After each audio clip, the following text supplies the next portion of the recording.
What's going on with this fight? What's with Shells? I'm Shells. Kev, 8 Count Sports. 8 Count Sports. What's good? What's happening? What's happening, fam? Hi, how you, man? I'm alright. I'm glad to be back, man. Glad to be back too, bro. It's back to a lot of controversy.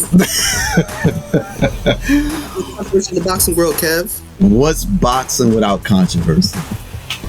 You can't say boxing without controversy, bro. If anyone want to know what we're talking about the bout between our man Tank Davis and Lamont Roach. It was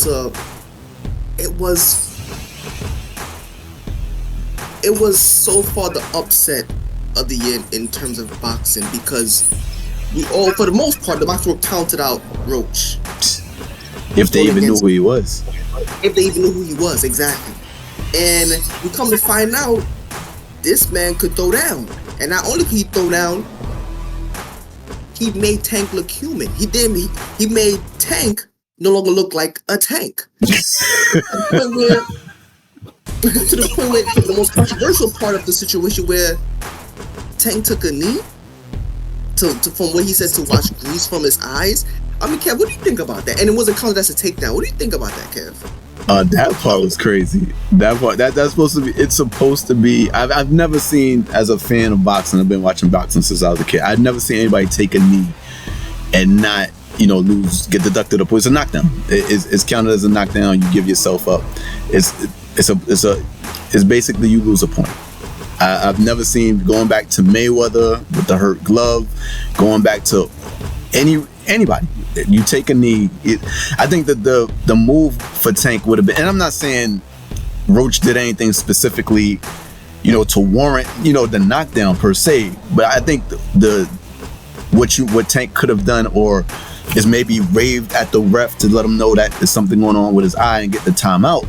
I think he could have done that. But once you take a knee specifically is a no. That's almost you giving in a little bit. So that wasn't the move, but I don't think I don't think there was anything that happened to where Tank it was no action, and there was no action to where Tank had to take a knee because he was getting beaten or pummeled. But once you take a knee, the general rule of thumb is that you lose the point. You're giving up a point. It's a knockdown. Yeah, like, I'm gonna go back to what you said about Roach not doing anything to for there to be a call for Tank being knocked down. It doesn't matter whether he did anything or not. The fact that Tank took a knee, it should be considered a takedown, bro. Okay, if that's the case, for now on, whenever a boxer wants things to stop and he's not feeling, just take the knee. You hit me too hard. Let me take the knee and take a little rest real. That's what we're saying.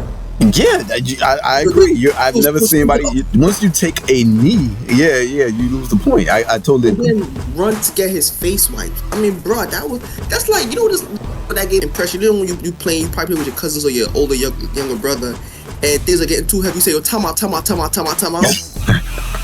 And then when you're ready, you say, "Time in," and you start fighting again. That's kind of like what just happened. But this is another part of the controversy was the ruling, which was a majority draw. Majority draw, yeah. I believe if they considered that knee as a takedown, Tank would have lost the fight. Probably. I hesitate on saying that because I've seen bad judging in boxing. These guys change their scores accordingly. I wouldn't be surprised if Tank was deducted the point, if they wouldn't have found a way to give him a round somewhere else. Boxing is corrupt. so yeah, logically, based on dropping a point and losing the round, yeah, you would think that Roach would have won the fight, but I wouldn't have been surprised if somebody would have changed their score and had it the same thing anyway, somehow, some way. So I get what you're saying logically, but I don't know. And boxing as well. But it's not. It was a great fight though. It was a great fight. There was a lot of back and forth. Again, it made Tank look human in the sense that I think I brought this up in when Valentina fought Grasso. Yeah. In the sense that we're used to Tank being a tank, which is he gets these people out of here, whether it's early in the fight or late in the fight. And the fact that Roach stood toe to toe with him, it kind of threw off your perception of Tank, and that in itself could have affected how he felt that or how many fans thought that Aquaman the fight should have went. This nobody standing toe to toe with this who many consider the face of boxing, or one of the faces of boxing at least, and he's going blow for blow with this guy. It was a great fight. It would have been better without all the controversy, or it probably needed controversy for all the spice in it, because we all know that the mini rematch has to. I think the rematch will be more highly anticipated than the first bout, bro, and they just need to set that up, bro. I think they set up for even bigger money grab. You think it's gonna be a rematch? That's a good question. Tank did talk like he wanted that smoke, but you're right. When people heads clear and you sit down with your team and stuff, like you don't need that. Tank, I can see that happening. I think that my analysis of this fight is, I think the most important thing. I don't even think the decision as far as who actually won it is as important as the overarching result of this and what happens next. I think Tank is an unbelievable talent, and he has amazing skills that matches his talent. My one knock on Tank is I feel that he's been avoiding the best fighters. I don't. There's no question in my mind. When Lomachenko was the man, and Tank was going back and forth with Tevin Farmer, he was looking for Tank. Tank's camp, for whatever reason, didn't want that fight. It was believed, it was Mayweather, because he's under Mayweather. Mayweather is carefully guiding him. Okay, he didn't fight Tevin Farmer either. That didn't happen yet. Fast forward, now Tank is the elder statesman a bit. These guys coming behind him, this class of Teofimo Lopez, Devin Haney, Shakur Stevenson, these guys who have accomplishments, who are accomplished, have great amateur backgrounds. The general public knows them. They're 2-division world champions, all of them. Tank doesn't fight none of the three of them. Not only does he not fight none of the three of them, he proceeds to fight people that we've never heard of. The general public and majority of boxing fans did not know who Frank Martin was, did not know who Pitbull Cruz was, did not know who Rolly Romero was, did not know who Lamont Roach was. Pitbull Cruz gave him, out of nowhere, gave him the fight of fights, no rematch there. After the press conference following last night, Tank didn't sound too eager. He said what needed to be said in the ring. But when they got to the press conference, Tank didn't sound too much like he wanted. I'm interested to see who he fights next, Shells. Because now you've been cherry picking. This cherry came back and bit him. So now what is it now? Because now we're all looking for this rematch. If he does not take this rematch with Lamont Roach, I think it's a bad look. Yeah, it's a bad look. Now we're looking at Tank as more as an attraction as opposed to an actual one of the best fighters in the world. Now we get separation on that. You know what I mean? So I think this is real interesting. I thought, what I will say in regards to Tank, I thought he handled himself really well last night. I didn't know that these two were rivals. I'm gonna be honest with you. I was turned off by this selection like I was turned off with the Frank Martin selection. But when I watched the fight last night, and during the telecast, they mentioned that they both were rivals in the amateurs, and so they know each other. That's a help. That's a dramatic help. So for Roach, so I would like to see them fight again. I thought Tank handled himself really well with adversity. He had a guy that wasn't backing down. He was hitting Tank clean, but Tank stood in there and did his thing as well. That's where you know you're world champions, when things aren't going your way. He was able to pull this one out, just like he was against Pitbull Cruz as well. So I give Tank credit in that regards. But this is when I think the criticism that he's receiving is warranted. You're not fighting the best guys, the guys that have the accolades, and now you're fighting a guy that wasn't, presumed to be that guy, and you had a problem. You got a problem. Yeah. So what's it going to be? You ain't going to fight him now? That's a good point. Well, I'm definitely interested to see who's gonna fight next and where's the boxing world is as well. And you're right, if he does not take this rematch with Roach, it is gonna be a very bad look for him. That's the way. Moving on, going to the MMA world, UFC 313. We got the light heavyweight belt on the line with Alex Pereira and my man Ankalaev. Alex Pereira is one of the faces of the UFC at this point. Absolutely. Well, I'll do the whole thing on my end. Look, this is a fight that I've waited for a while. I like Ankalaev. To me, he solidified himself when he got that disputed draw against Jan Blachowicz. Since then, he's been the odd guy left out. Yuri got his shot. Jamal Hill got his shot. Yuri got his shot again. Roundtree got his shot. All these guys got a shot. Now I think this is the last, and I think this is the last for the moment, the last line of defense for the light heavyweight division in regards to Alex Pereira, unless Izzy shows up or something like that. But I'm not gonna get to that.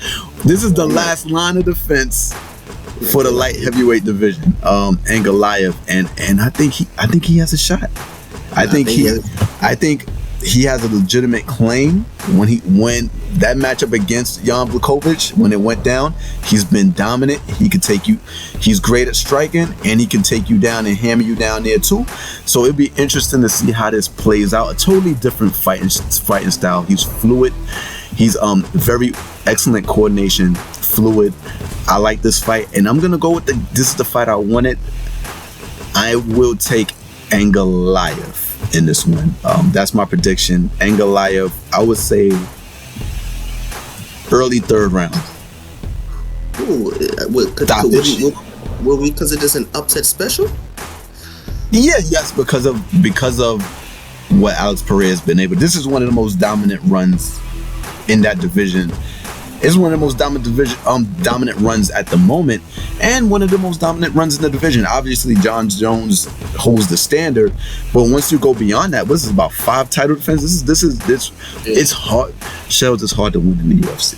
It's hard to win a title. We talk about that all the time, but when you start defending and streaking and cleaning out a division, that's remarkable. So I know that I may not always give Pereira his props, but at the same time, this is great. What he's doing right now is one of a kind. He is on the cusp, Shells. He's not that far from being one of the greatest of all time. He is one John Jones fight away from that.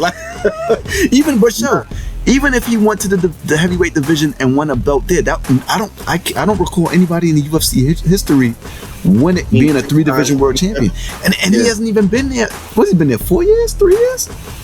It's remarkable what he's doing. Is crazy.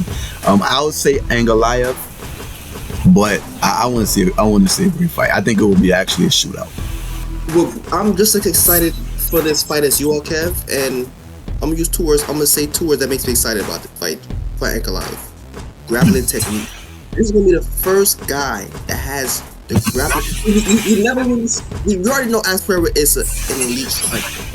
He made his bread and butter in the kickboxing circuit before coming here. Like he was only one easy in the kickboxing circuit before coming to the UFC. Right. So he's elite. But we never really seen him against elite level grappling.